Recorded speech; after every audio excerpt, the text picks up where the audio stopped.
பார்க்க போறோம்னா சிவப்பு மெத்தை பூச்சி, மெத்தை கரப்பான்னு சொல்லக்கூடிய ரெட் வெல்வெட் மைட். இதை கிராமப்புறங்கள்ல பேச்சுவாக்கில் மொட்டை பாப்பாத்தினும் சொல்லுவாங்க. இது அடர் சிவப்பு, இளஞ்சிவப்பு நிறத்துல உருண்டையா இருக்கும். சிவப்பாவும் மெத்தை போல மயிர் நிறைந்து உடலுடன் இருக்கிறதுனால இதை சிவப்பு மெத்தை பூச்சின்னு சொல்றாங்க. பொதுவாக அது மழைக்காலத்துல ஈரமான நிலத்துல கல்லுக்கடியில் தான் அதிகமா காணப்படும். இந்த பூச்சிகள் மனிதர்களுக்கு எந்த பாதிப்புமே ஏற்படுத்தாது.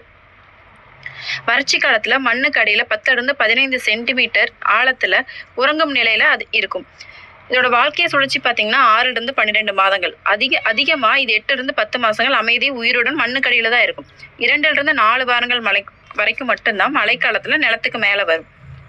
இதோட லைஃப் ஜேர்னி பார்த்தீங்கன்னா மண்ணுக்கடியில ஈரமான இடத்துல நூற்றுக்கணக்கான முட்டைகள் இடும். பாரசைட் நிலைன்னு சொல்லக்கூடிய முட்டைகளுக்கு அடுத்து வரக்கூடிய புழு மற்ற சின்ன பூச்சிகள், எறும்பு, சிலந்தி, வண்டுகளோட உடம்புல ஒட்டி அதோட ரத்தத்தை உறிஞ்சு உயிர் வாழும். வளர்ந்ததுக்கு அப்புறம் பூமியில தங்கி சிறு பூச்சிகளை வேட்டையாடும். முழு வளர்ச்சி அடைஞ்சதுக்கு அப்புறம் சிவப்பு மெத்தை பூச்சியா மாறும். மண்ணில் மடியிற சின்ன சின்ன உயிர்களை உண்ணு இது உயிர் வாழும். மழைக்காலத்துல இதோட இனப்பெருக்கம் நடைபெறும். இந்த பூச்சிகளோட இனப்பெருக்கம் பார்த்தீங்கன்னா ஆண் பூச்சிகள் நேரடியாக பெண் பூச்சிகளோட சேராது. அதுக்கு பதிலாக சிறு விந்தணு துளின்னு சொல்லக்கூடிய ஸ்பெர்மட்டோஃபோர் அப்படிங்கிற திரவத்தை வச்சுட்டு போகும். அந்த திரவத்தை சுற்றி பார்த்தீங்கன்னா சில்க் த்ரெட்ஸ்ன்னு சொல்லக்கூடிய சின்ன மயிர்களை சுற்றி நட்டுட்டு போகும்.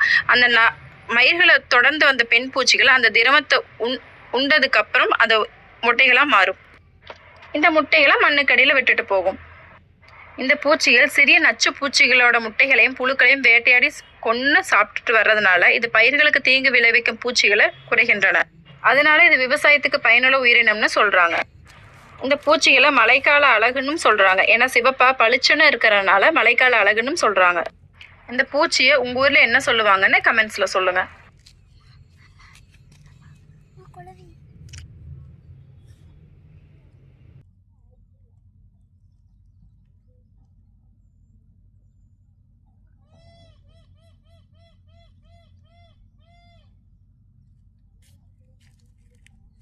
கையில் எனக்கு எடுக்க தெரியாது.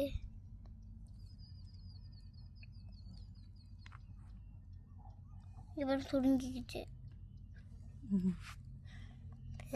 பூச்சி தான்